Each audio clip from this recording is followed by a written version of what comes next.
We've all heard these stories many times. Stories of the American Revolution. We've heard them so many times that it begins to seem almost like a fairy tale. Please understand, this by no means is a fairy tale. These people made of flesh and blood, just like you and I, risked their lives for one simple word that we as Americans maybe take for granted. That word's freedom. In 1798, Revere described his ride and his capture in a letter to Jeremy Belknap. If the British went out by water, we would show 2 lanterns in the North Church steeple, and if by land, one as a signal. I set off upon a very good horse. It was then about 11 o'clock and very pleasant. I alarmed most every house till I got to Lexington. I found Messrs. Hancock and Adams. I told them my errand. I likewise mentioned that we had better alarm all the inhabitants till we got to Concord. I saw 2 men. In an instant I was surrounded by 4. The doctor jumped his horse over a low stone wall and got to Concord. Major Mitchell of the 5th Regiment clapped his pistol to my head, called me by name, and told me he was going to ask me some questions. If I did not give him true answers, he would blow my brains out. Overhearing a plan that Gage was sending troops to Concord, Joseph Warren told Paul Revere to warn the citizens. Of special concern was the safety of Hancock and Sam Adams. They were hiding in Lexington, a small town on the way to Concord. The Patriots needed to know how the British would march. Were they coming by land or by sea?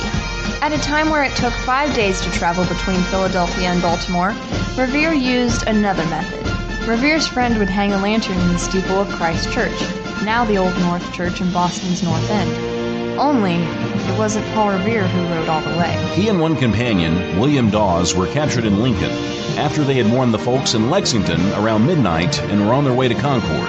Dr. Samuel Prescot, the 3rd rider, made it to Concord hours ahead of 700 British soldiers who, as they marched, heard ringing church bells calling the Patriots to arms. Not long after Revere's capture, his wife, Rachel, sent him money and warned him not to attempt coming into this town again. My dear, by Dr. Church I sent 125 pounds and beg you will take the best care of yourself and not attempt coming into this town again. And if I have the opportunity of coming or sending out anything or any of the children, I shall do it. Keep up your spirits and trust yourself and us in the hands of a good God who will take care of us. 'Tis all my dependence, for vain is the help of man. Adieu, my love. From your affectionate R. Revere. By the time an advance guard of British soldiers arrived in Lexington, half of the colonial men who had previously gathered on Lexington Green were home, but Captain John Parker was still there, ready to command his troops, 77 Minutemen, whom Parker earlier told, "Stand your ground. Don't fire unless fired upon, but if they mean to have a war, let it begin here. Listen, my children, and you shall hear of the midnight ride of Paul Revere. On the 18th of April in 75, hardly a man is now alive who remembers that famous day and year. He said to his friend, if the British march by land or sea from the town tonight, hang a lantern aloft in the belfry arch of the North Church Tower as a single light. One if by land, and 2 if by sea, and I on the opposite shore will be, ready to ride and spread the alarm through every Middlesex village and farm, for the country folk to be up to arm. Then he said good night, and with muffled oar silently rowed to the Charleston shore. Just as the moon rose over the bay, where swinging the wide at her moorings lay the Somerset British man of war, a phantom ship with each mast and spar across the moon like a prison bar, and a huge black hulk that was magnified by its own reflection in the tide. Meanwhile his friend through alley and street wonders and watches with eager ears, till in the silence around him he hears the muster of men at the barrack door, the sound of arms and the tramp of feet, and the measured tread of the grenadiers marching down to their boats on the shore.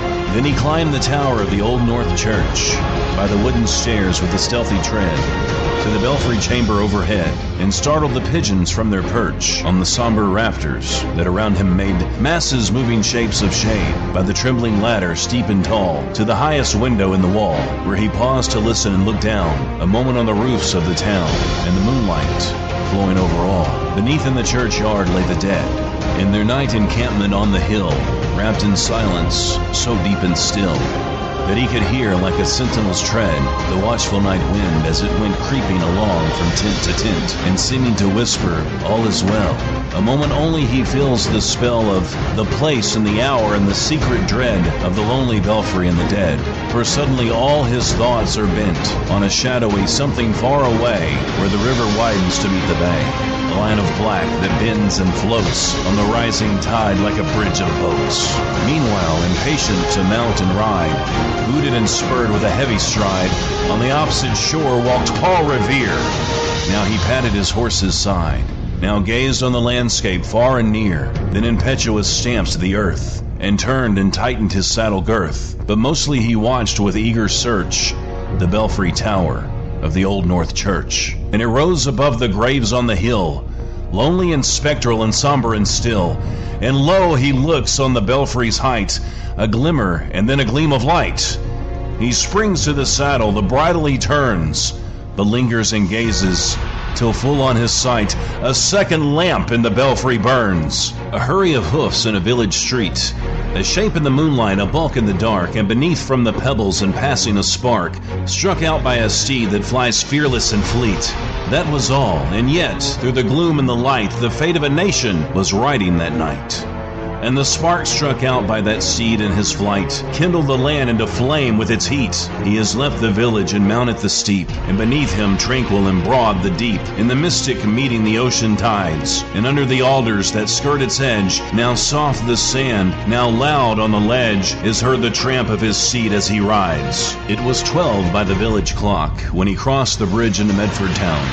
He heard the crowing of the cock and the barking of the farmer's dog, and felt the damp of the river fog that rises when the sun goes down. It was 1 by the village clock when he galloped into Lexington. He saw the gilded weathercock swim in the moonlight as he passed, and the meeting house windows, blank and bare, gaze at him with a spectral glare, as if they already stood against at the bloody work they would look upon. It was 2 by the village clock when he came to the bridge in Concord town. He heard the bleating of the flock and the twitter of the birds among the trees, and felt the breath of the morning breeze blowing over the meadows brown, and one was safe and asleep in his bed, who at the bridge would be first to fall, who by that day would be lying dead, pierced by a British musket ball. You know the rest. In the books you have read, how the British regulars fired and fled, how the farmers gave them ball for ball from behind each fence and farmyard wall, chasing the redcoats down the lane, then crossing the fields to emerge again under the trees at the turn of the road, and only pausing to fire and load. So through the night rode Paul Revere, and so through the night went his cry of alarm to every Middlesex village and farm, a cry of defiance and not of fear. A voice in the darkness, a knock at the door, and a word that shall echo forevermore. For borne on the night wind of the past, through all of our history to the last, in the hour of darkness and peril and need, the people will waken and listen to hear the hurry and hoofbeats of that steed, and the midnight message of Paul Revere. Happy Independence Day from the Chris Top Program. This has been a Chris Top production. You can either talk in the Chris Top Program. Mr. Pop. Take it from the top. Did you ever think you could afford an interior designer? No, way too expensive. Besides, I've got style. If you had style, we wouldn't be having this conversation. Ouch. Interior designers are for rich people. Magnolia Emporium. Magnolia Aquarium? Is that like for some crazy flower fish? No, Magnolia Emporium. Randy's clients range from nurses and teachers to musicians, actors, and even some royalty thrown in there. Oh, I'd be on the royalty side. You really don't have any swag, do you? No, I don't. That's where Randy comes in. He listens to exactly what you want, whether it's spoken or unspoken. Okay, if you mean he can read my mind, there's lots of things I don't want Randy to know. No, he has a great feel for what he does. Okay, where can I find Magnolia Emporium? Just go to magnoliaemporium.com. We want your space to reflect your success.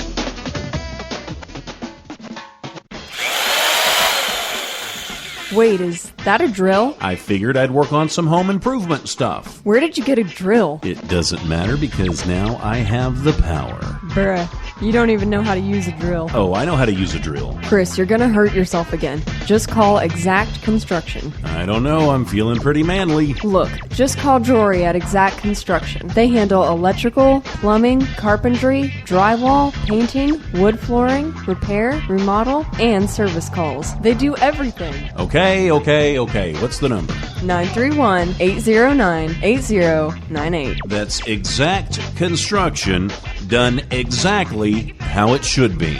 Exact Construction. That's X-A-C-T Construction, a proud sponsor of the Chris Top program. The Chris Top program, working on being awesome worldwide. I am a true dork. I will admit it. Yes. See, I am. We use that as a term of endearment. Do your I'm Batman impression. Good. Oh, that's like Catwoman. Where did that I don't know. What is that? That's the closest I can get.